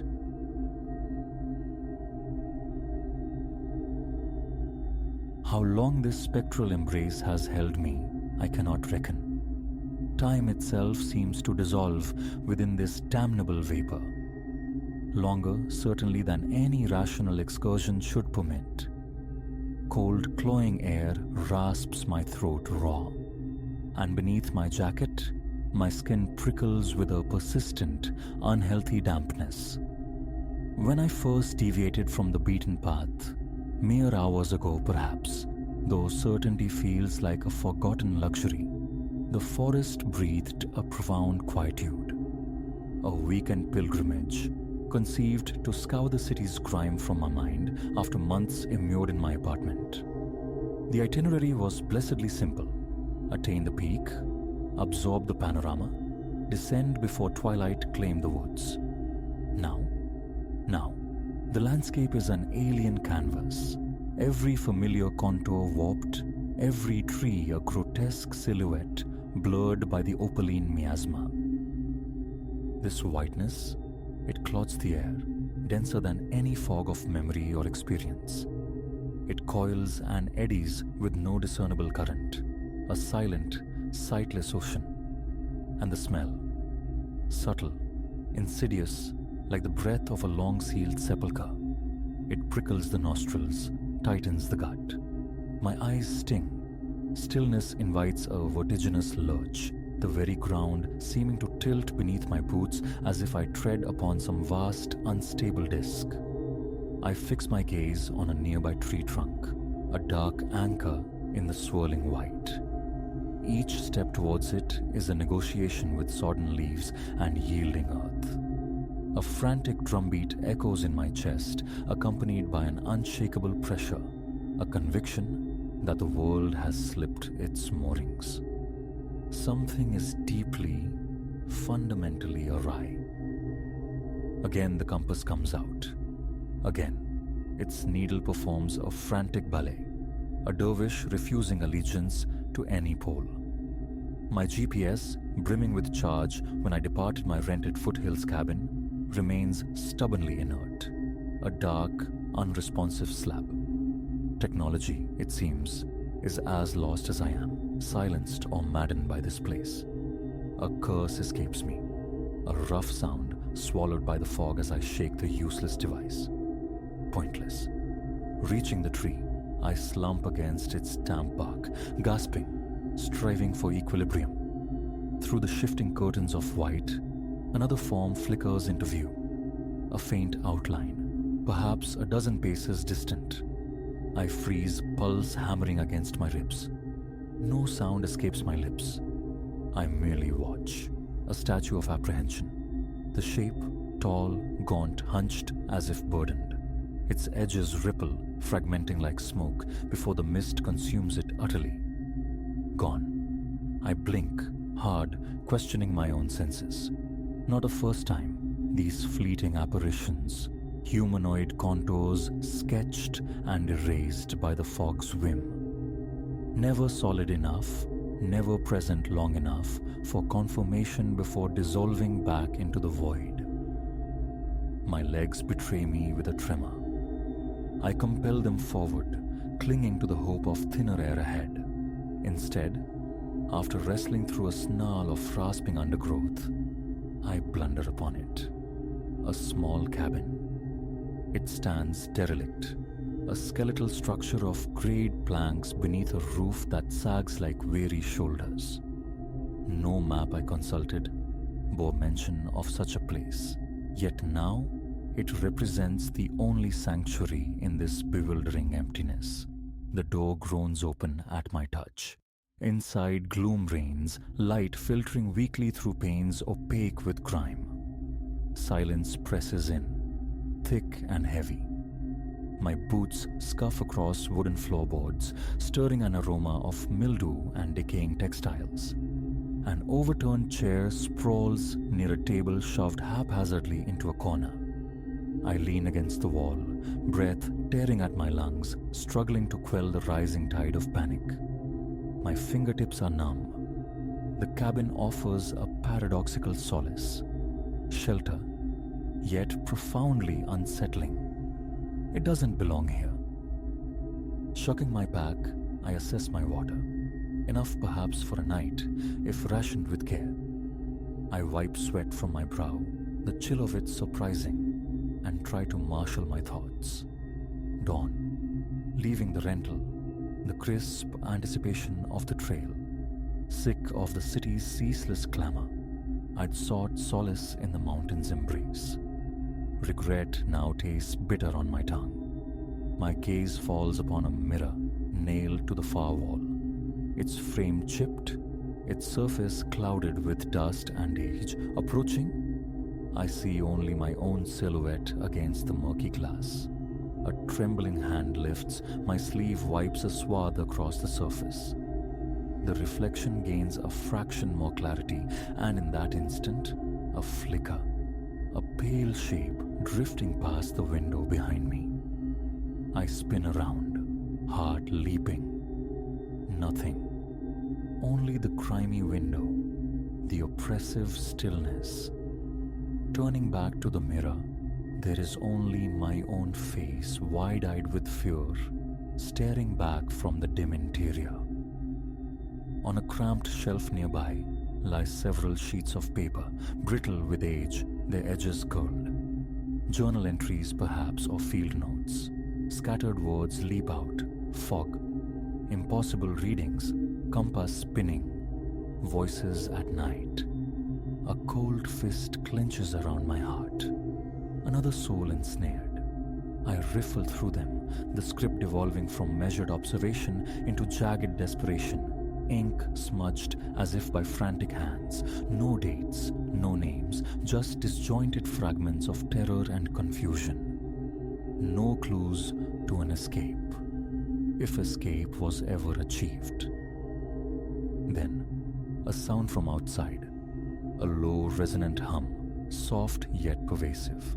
Not the wind, no leaves rustle, no branches sway.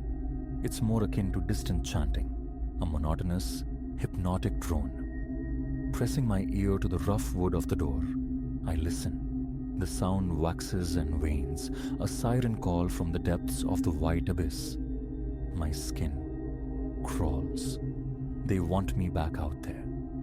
I swallow, the memory of those fleeting shapes vivid and terrifying. They hadn't attacked, hadn't pursued. They merely lingered, elusive, ever shifting, as if content to let the fog and the fear do their work, letting me wander until sanity frayed completely. I slide down the wall, drawing my knees to my chest, forcing measured breaths. A plan. I need a plan. Without compass or GPS, perhaps gravity is my guide. Downhill, follow the slope relentlessly. It must, eventually, lead back towards the foothills, towards the cabin, the car, the world I left behind. I still possess energy bars, a flashlight, a whistle. The flashlight, blessedly, flares to life at my touch. I sweep its beam around the cabin's confines. It lands on the mirror again, and I swear, a fleeting instant of impossible motion. Within the glass, the reflection of someone passing just behind my shoulder. I scramble upright, swinging the light wildly. Empty space, just decaying wood and broken furniture mocking my terror. Staying is impossible. The cabin walls feel suffocatingly close, the air thick with unseen things. My breath hitches. Grabbing my pack, my meager supplies, I push back through the groaning door, stepping once more into the mist's clammy embrace. The humming voices recede slightly, becoming distant whispers, yet no less insistent. I choose a direction, aiming down the perceived slope, and move with deliberate care. With every stride, the undergrowth seems to conspire against me, clutching at my ankles. Wet leaves betray my footing. I steady myself on a low branch.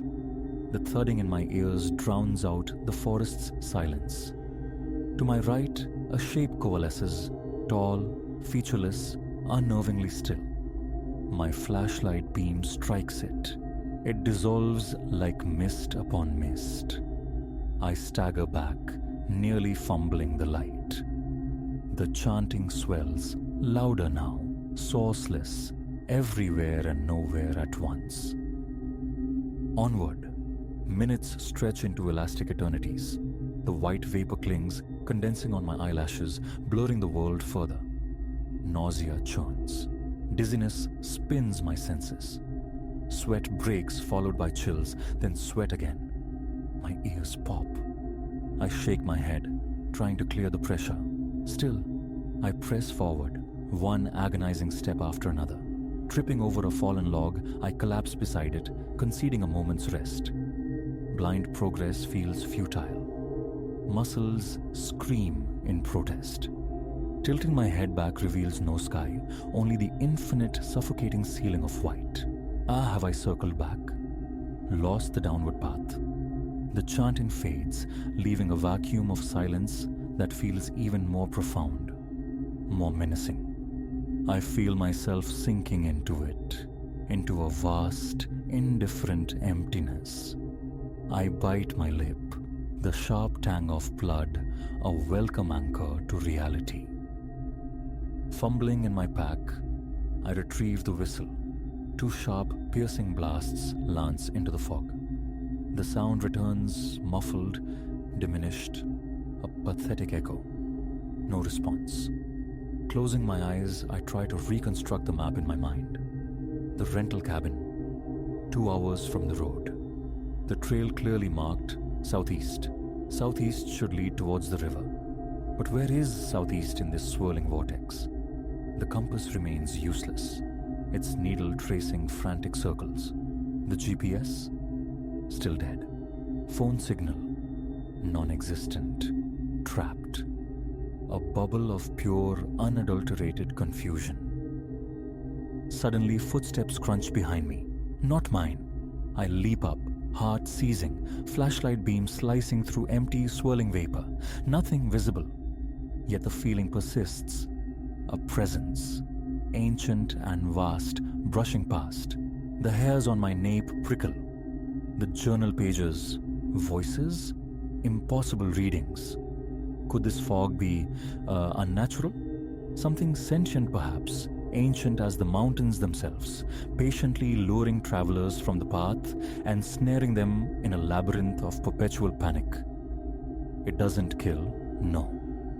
It merely keeps you wandering forever. No, I refuse.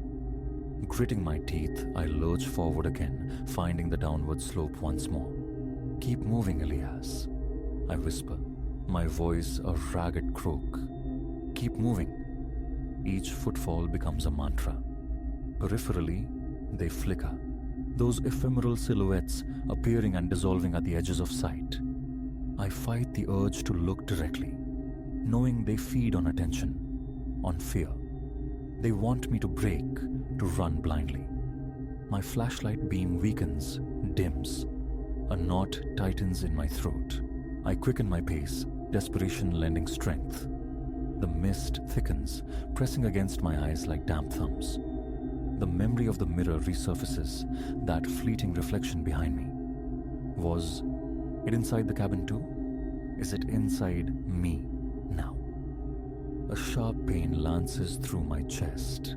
I gasp, stumbling onward. The chanting returns, louder than before, a great, resonant choir seeming to call my name. Elias, beckoning me to listen, to turn, to surrender and follow them back into the fog's heart. My teeth chatter uncontrollably. Leave me alone. The shout is feeble, absorbed instantly by the sound dulling white. The chanting persists, fracturing now into sibilant whispers that seem to emanate from within my own skull. I swat blindly at the air, nearly losing my pack, forcing my legs into a stumbling run. My palms are slick. The certainty grows cold and heavy that I am walking in circles, that the cabin might be just behind me, or ahead, or perhaps it never existed outside my fractured perception. Time bleeds into an amorphous continuum of fear. Then hope flickers, a subtle thinning ahead, a promise faint but undeniable of a break in the oppressive shroud. I surge toward it, tearing through grasping branches that score my coat. Breath comes in ragged bursts. Step by painful step, the air clarifies, grows breathable. I stumble onto a slope, recognizing the jagged outcrop of rock. Yes, I passed this earlier, near the start. Hope, fierce and desperate, floods through me. Uncertainty remains, a cold counterpoint, but I cling to the landmark. The compass needle still quivers erratically, but its dance seems less frantic. My phone emits a weak beep, no signal, but alive. A shuddering exhale escapes me as I fight to still the trembling in my limbs. Behind me, the chanting fades but doesn't vanish. It lingers, waiting. A palpable presence at my back. They haven't released me. They're merely granting a reprieve. 10 more minutes of determined walking, and I see it. A fallen pine, distinctively scarred, that I noted this morning. Relief crashes over me, potent as a drug. Almost out. My head still throbs, but the dizzying disorientation recedes. I push onward towards the remembered direction of the trail. Faintly behind me, I think I hear the echo of my own whistle, as if blown by other lips. I refuse to look back. Finally, I burst free from the clinging tendrils of the densest fog, collapsing near a moss-covered boulder. Color floods back into the world. The vibrant green of the moss, the rich brown of the earth beneath my trembling hands. The oppressive whiteness has retreated. Those spectral fingers still curl at the edges of my vision. Laughter and tears fight for release. My body is a symphony of aches. I am drenched in cold sweat. I glance at my phone again. A battery icon flickers weakly. The compass on my watch face wobbles, then tentatively points. Not safe, not yet, but closer. I push myself upright, take a few shaky steps, and instinctively check the small reflective face of my watch. Inside that tiny circle, my own face stares back, pale, haunted. And behind it, hovering just at the periphery, something shifts, a faint white outline drifting amongst the distant trees. My heart stutters, halts. I snatch my arm away, breath catching in my throat. The shape in the reflection is gone, but the knowledge remains, cold and absolute. It is still with me.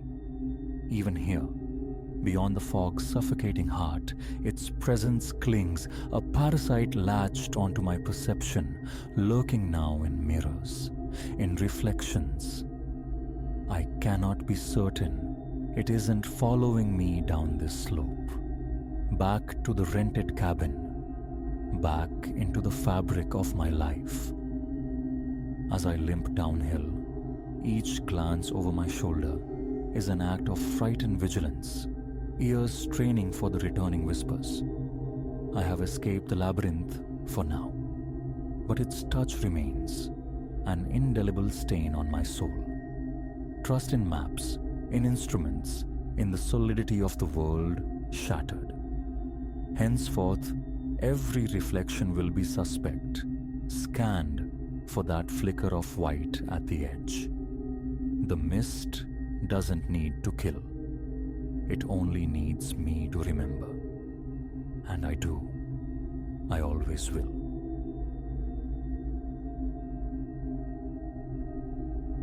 The memory clings, visceral, of that morning's air, a brittle stillness blanketing the land. No cloud marred the vast cerulean canvas, no breeze stirred the dust. Only Elara and the serpentine trail existed. Ahead, the path, a ribbon of ochre earth, snaked between unruly borders of weed and scrub. Her running shoes were cinched tight, a diminutive water flask nested in her right palm. Her phone a silent sentinel strapped to her bicep. A swift circuit, perhaps 2 miles, was the intention. Escape the burgeoning heat, return to the sanctuary of home. Solitude reigned. No glint of parked metal near the trailhead, no fellow travelers encountered on the initial ascent. This emptiness felt right. The trail guarded its seclusion jealously. She began with measured strides, a deliberate cadence coaxing warmth into reluctant muscles. Breath became the metronome, the soft percussion of gravel beneath worn soles, the only accompaniment. Her gaze fixed forward, resisting the peripheral pull. Flanking the path, tall grasses stood sentinel, blades stiff and unyielding in the windless hush. Occasionally, a phantom zephyr might set them whispering, but today, absolute stillness held sway. Minuscule flies orbited in frantic silent dances. Distant avian calls punctuated the quietude, faint chirps from an unseen world. Little else stirred. 10 minutes dissolved. A loosening tension flowed through her calves, an invitation to quicken the tempo. The thin rubber of her aged shoes transmitted every nuance of the terrain, each stone a distinct pressure point. A subtle tightness lingered below her knees. Perspiration beaded on her skin. A brief sip of water, lukewarm against her tongue. She consciously softened her shoulders, seeking equilibrium in breath and movement. Then, dissonance. A sound alien to the trail's muted symphony, faint as moth wings against glass, brushed her awareness from the left. A whisper, low, indistinct. Her pace faltered. She scanned the periphery. Nothing. The grass, chest high in places, could easily conceal fauna, yet a human form would need to surrender to the earth, become one with the stalks. No anomaly presented itself. She halted, listening intently. Only the heave of her own lungs and the insistent thrum of insects answered the silence. A mental shrug, a dismissal, and she resumed her run. A minute, maybe 2, elapsed before it returned. That same susurrus, still unintelligible, yet undeniably present. A glance back over her shoulder revealed only the empty trail receding behind her. Ignore it. Forward momentum, steady rhythm. Then her name, Elara. A distinct articulation breathed directly beside her ear, yet the space remained vacant. A man's voice, she surmised, though its softness blurred certainty. It seemed to emanate from the dense verge, perhaps mere inches from the path's edge. She stopped dead, retraced a few steps, peered into the vegetation's depths. The grass stood thick, a wall of green and sour-brown shafts. Her hand parted the screen. Bare earth, scattered pebbles met her gaze. No sign of intrusion. She strained her ears. The trail held its breath. A single drop of sweat traced a path down her temple. She blinked, swiped her forearm across her damp brow. She forced sound from her throat. "Hello?" The word emerged, stark, overloud in the profound quiet. Silence answered. She stood rigid, grappling with the possibility of auditory illusion. Turning, she contemplated retreat. The anomaly felt wrong, a violation of the trail's established peace. Yet, rationalization offered alternatives, a trick of acoustics, a distant echo warped into familiarity. Forward. She needed to complete the run, reclaim the lost time. Her pace increased, focus narrowed once more to the mechanics of motion. Inhale, exhale, steady footfalls, eyes locked ahead. The reprieve was brief. Minutes later, the whisper resurfaced, fractionally louder, clearer now. "Elara." A pause. "Elara." Again. From the left, nestled within the grass. She risked a sideways glance while maintaining her jog, but caught no flicker of movement, no shape, no hint of presence. Her run decelerated to a trot, then a walk, culminating in another standstill.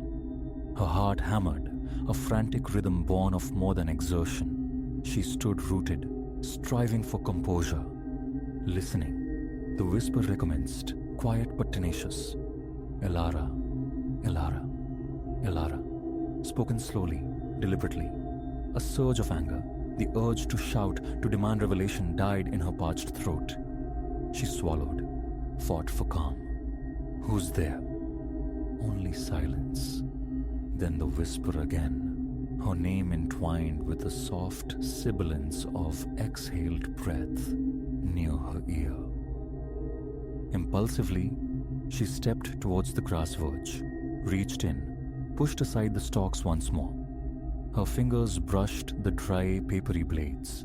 Dirt, clumps of lesser weeds, stones. She kicked tentatively at the base, hoping to startle something into motion. Nothing. Retreating, she scanned the trail's surface.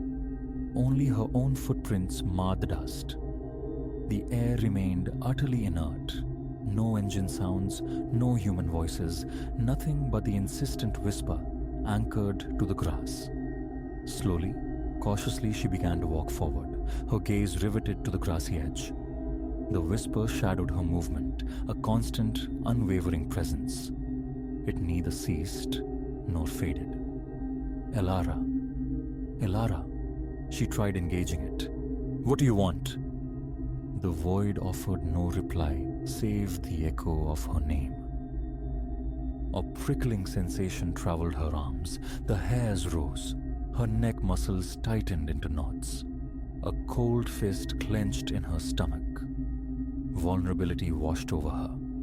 The sharp tang of her own sweat filled her nostrils. Her breathing grew shallow, ragged. Her grip tightened on the water bottle until the plastic groaned. Ignore it. Run. Distance might sever the connection. She pushed herself into a steady run, harder this time, her feet churning small puffs of dust. The whisper kept perfect pace. An invisible runner locked to her flank, always unseen. Glancing left yielded nothing but the dense, impassive wall of grass. How could anything exist there, uttering her name, yet leave no trace, no rustle, no footfall, no displaced stem? Perhaps half a mile further, she surrendered again. Running felt futile against this persistent haunting. Turning to face the grass, she projected her voice, taut with strain. "I don't know who you are. Show yourself." She waited, breath held captive in her chest. "Elara." The name returned, unhurried. Her pulse raced, a frantic drum against her ribs. Her legs felt leaden, her chest constricted. Her hand sought her phone, the impulse to call for aid rising, then faltering. Who? The authorities? What report could she possibly make? A disembodied voice in the grass whispered my name. lunacy. Besides, the screen displayed no service. Reception here was notoriously absent. She drew closer to the verge, knelt, parting the grass meticulously this time, searching for any subtle sign. Only earth, teeming with minuscule insect life, met her eyes. The loamy scent of dry soil filled the air, tiny, intricate leaves of ground-hugging plants. No hidden form. The whisper seemed diffuse, lacking a precise point of origin, yet undeniably tethered to the trail's left flank. Rising, she backed away, a profound unease settling deep within her. Her face felt flushed, her mouth remained stubbornly dry. Another sip of water, her hand trembling slightly, threatening to spill the precious liquid. She resumed walking, slowly, eyes fixed on the grass line. The whisper mirrored her pace.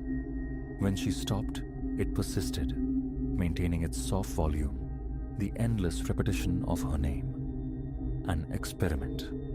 She crossed to the far right side of the trail, maximizing the distance. The whisper diminished, grew fainter, but did not cease entirely. Stepping back towards the center, its volume increased slightly. Closest to the left edge, it was loudest, yet never transgressing the boundary of a whisper, never offering another syllable. Elara. The voice remained low, steady, devoid of urgency or malice. Calm. That placid quality amplified the wrongness, the violation. Shouting, screaming, those would carry the logic of threat. This serene, relentless murmur felt utterly alien. Escape routes warred in her mind.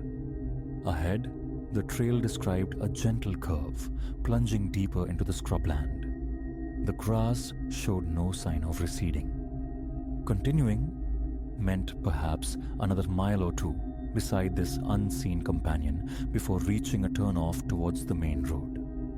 Retreat meant retracing her steps, the unnerving possibility that the whisper might follow, clinging to her back the entire way. Forward. She chose forward. Picking up her pace, she narrowed her focus to the vanishing point of the trail, the shifting mosaic of pebbles and dirt beneath her feet. Sweat slicked her back.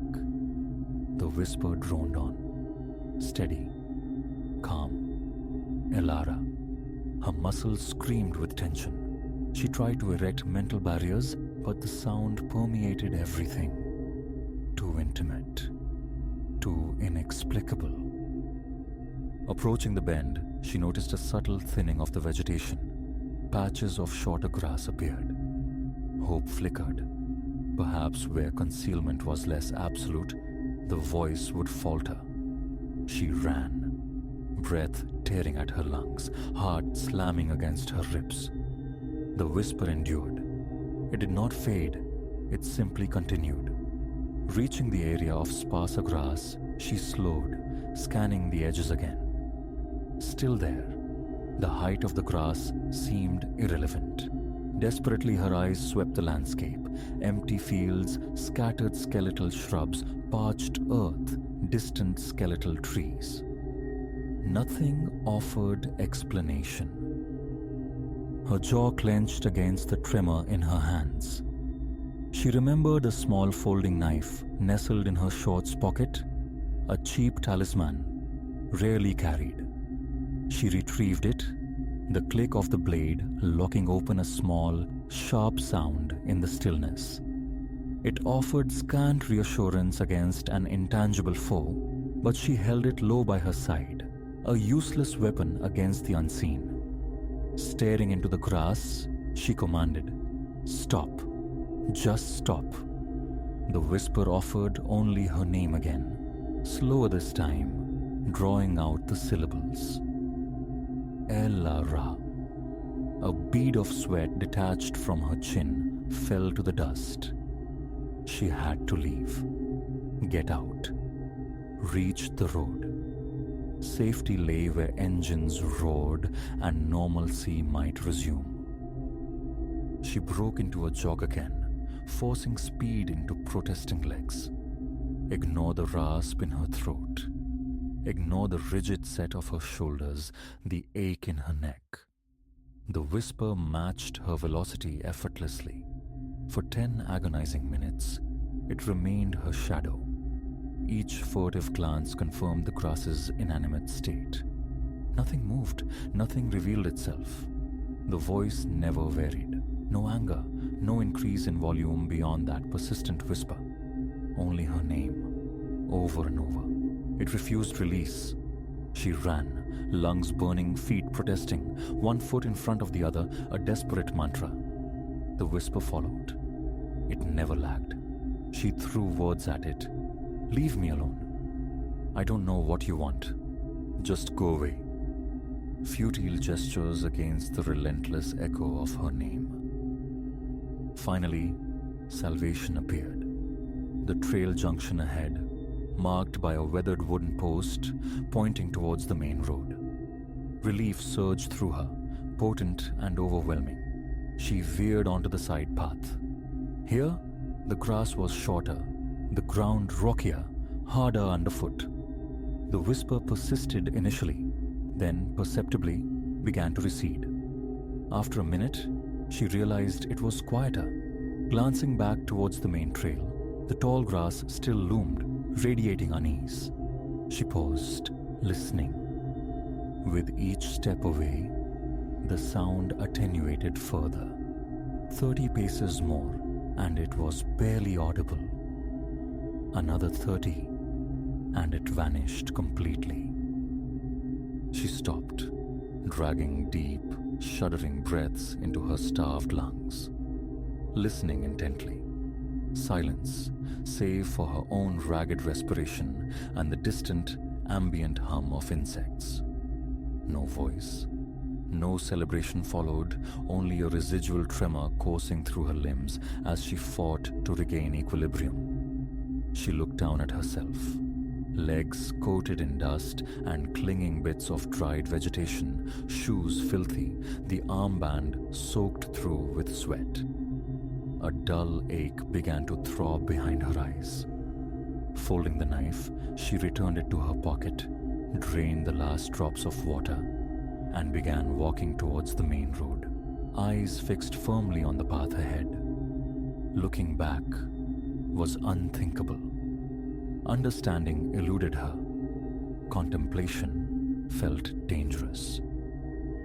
15 minutes later, the blessed sight of asphalt, the rumble of a passing car. A sigh escaped her, heavy with release. A modicum of safety returned. Her phone flickered, displaying a weak signal bar. The time showed barely 40 minutes had passed since she began. It felt like an eternity. She walked the roadside verge back to the small empty parking area. Her car sat waiting. Inside, doors locked, engine humming. She drove away, refusing even a glance towards the trail entrance in her rearview mirror. The remainder of the day was spent actively suppressing the memory, the sheer strangeness defying logic or explanation. She told no one. The words felt inadequate, insane. That trail remained forbidden territory. Her next run followed a different, tamer route. Yet the unease lingers. Sometimes in quiet moments, she hears it still. That low, steady whisper of her name emerging from the grass, following, never revealing, never changing.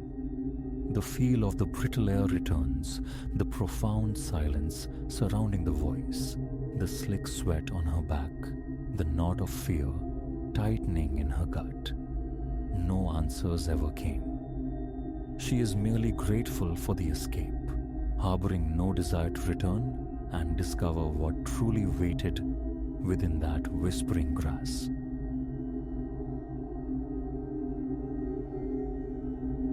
The cadence of my breath, the metronome of my sneakers on asphalt, a familiar liturgy. Then dissonance, the brittle snap of dead wood underfoot somewhere behind. Not my footfall. My own stride hitched, a stutter in the rhythm, my pulse instantly a frantic bird against my ribs. The park, mere moments ago, a verdant lung exhaling peace into the city's steel chest, suddenly constricted, shadows deepening into threats in the bruised twilight. A backward glance, swift, involuntary. A silhouette melting behind the bole of an ancient oak. My evening ritual, the unwinding of the day, had just twisted into a primal hunt. My name is Ilara. Running isn't just motion. It's the dissolution of self, the body a vessel cutting through air, breath a tide washing the mind clean. The city's clamor recedes, the edges blur. Therapy forged in sweat and stride, an escape velocity achieved after days chained to a desk. This sprawling green heart, nestled within the city's grid, had been my sanctuary since I arrived 3 years prior. Its arteries, paths wide and winding, were mapped onto my memory. From the bright peopled entrances to the hushed arboreal veins deeper within.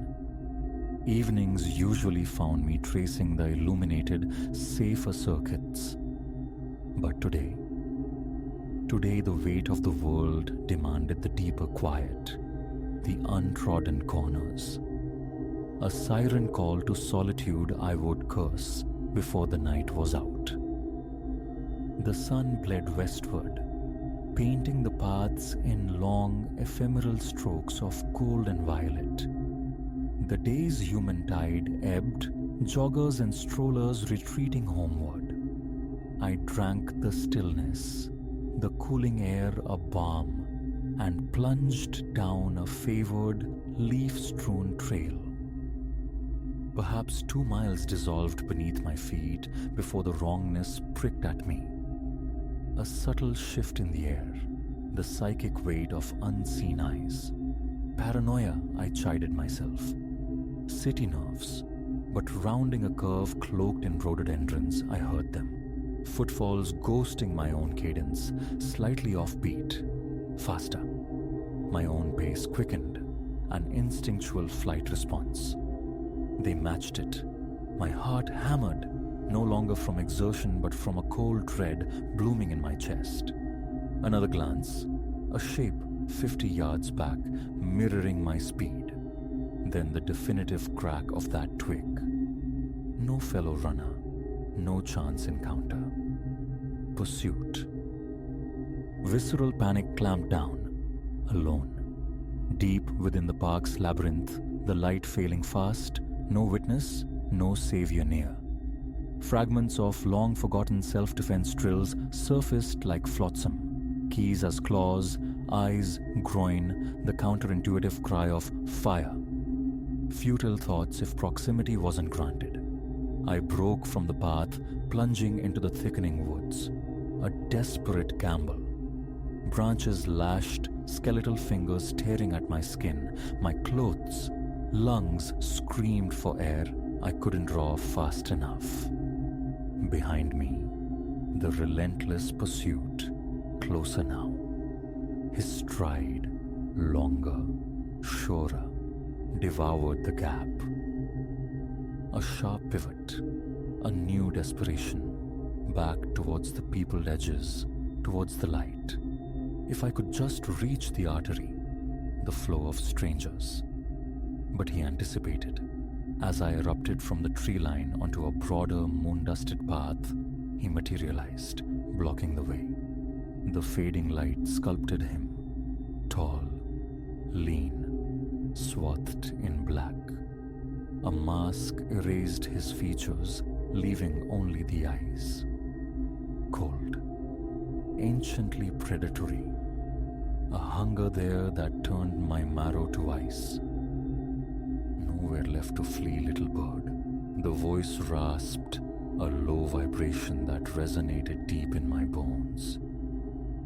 Retreating, my gaze frantic, searching for a weapon. an escape hatch.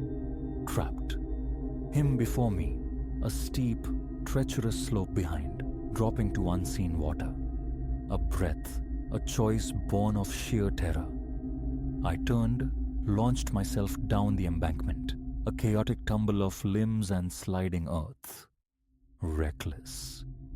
My only path. A curse ripped through the air above as he followed. The creek, a shock of glacial water, shallow but swift.